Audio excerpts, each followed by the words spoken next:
Do you want me I can read from verse 9. We'll have it up on the screen here. This is Ezekiel 10, verse 9. I looked and I saw beside the cherubim 4 wheels, one beside each of the cherubim. The wheels sparkled like topaz. As for their appearance, the 4 of them looked alike. Each was like a wheel intersecting a wheel.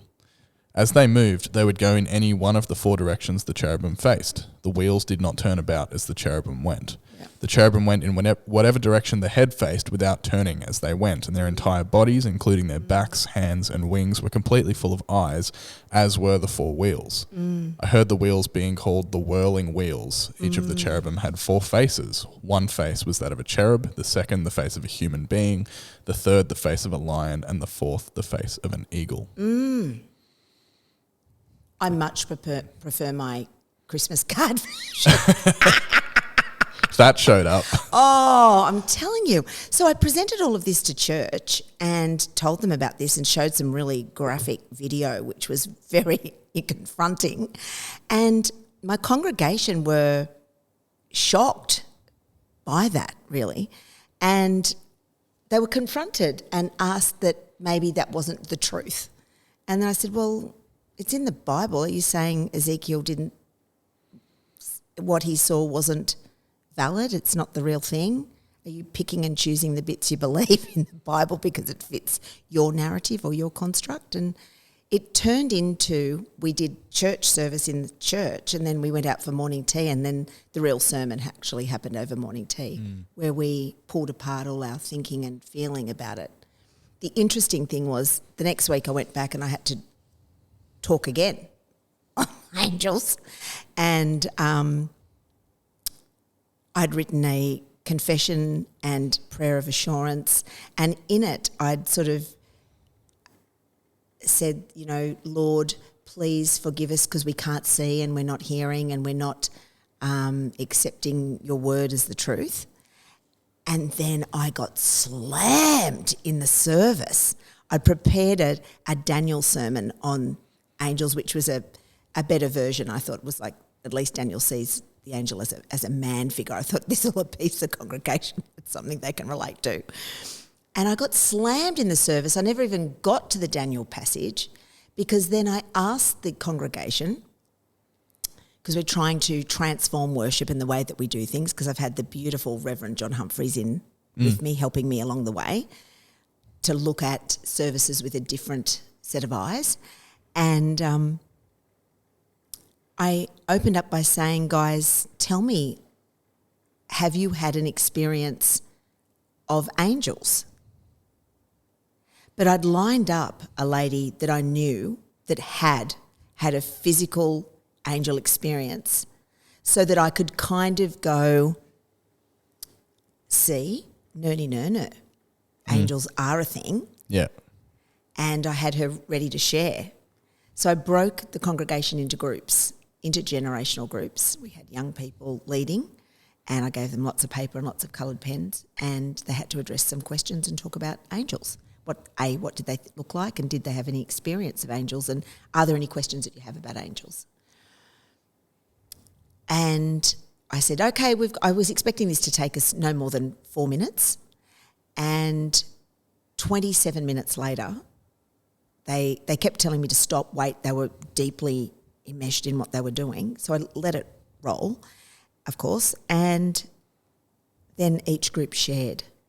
And I was so humbled and blown away by the things that they shared.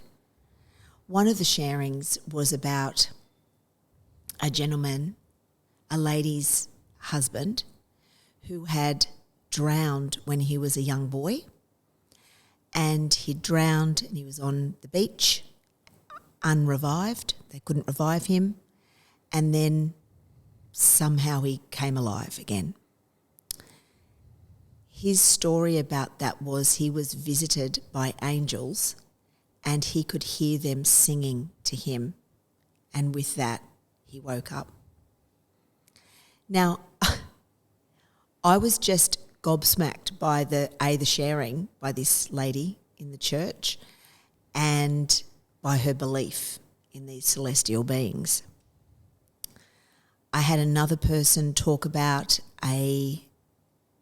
an experience in the war where their vehicle had gone over a bomb and it didn't detonate, but it detonated the second vehicle, and they felt the presence of angelic protection around them at that time. They are a believer. I had another person share an experience of her mum passing away.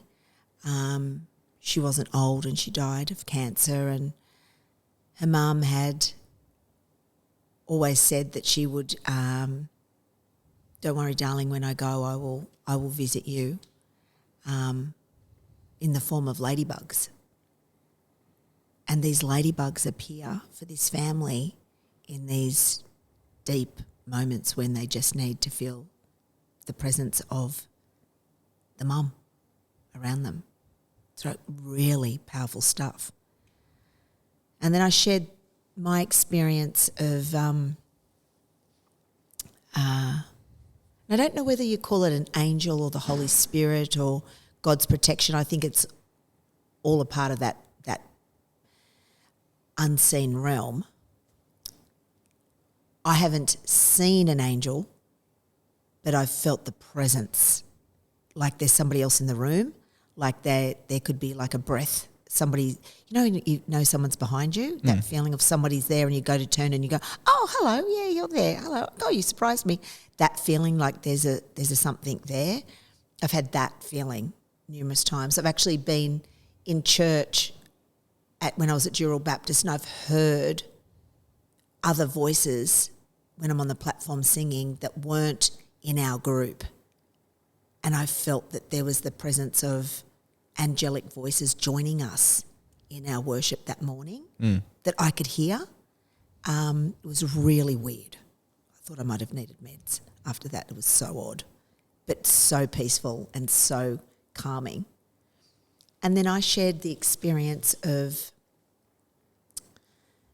my daughter being in that massive car accident. I think I've shared it before. I think you have, yeah.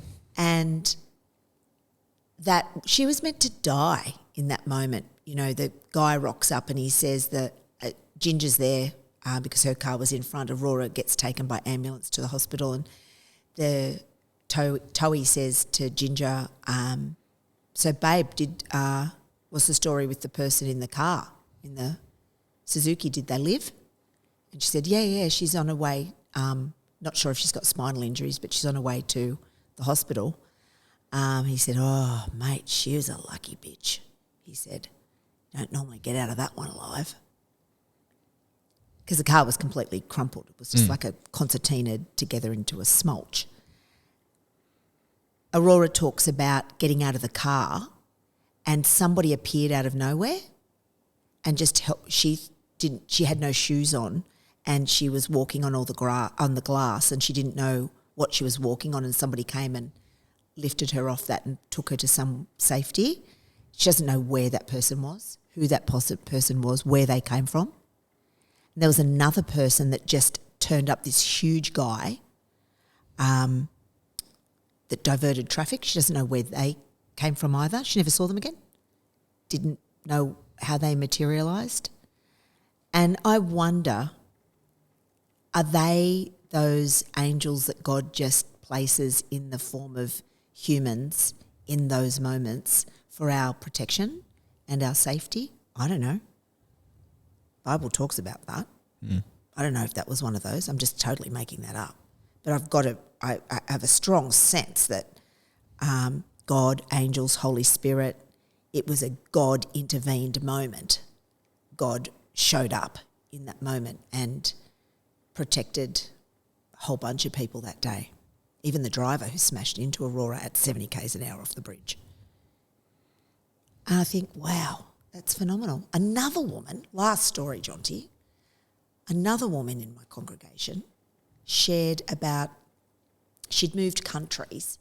She moved to this country and she was desperately alone, feeling very lonely and very sad and missing her beautiful family. And she was sort of at a wit's end and she was praying, walking and praying. And she turned to her right and she said there was an absolutely humongous angel right next to her. She had to look up like that. I think she described his knees being at like her eye level like that. And then she turned to her other side and there was another one there. So she had two just walking alongside her. I go, oh, and I believe her. 100% believe her. I think, oh, aren't you blessed? Because sometimes in the Bible, God reveals to some people these celestial beings. Not everybody gets that vision or gets that ability to see, but some do. I think, oh, how blessed are they to have a moment like that, to see that. Hey, you just watched a highlight from the Filthy Hope podcast. Click here if you want to see more highlights, or click here if you want to see the latest full-length episode. We post new episodes every Friday, and you can listen to them wherever else you listen to your podcasts. We'll see you there.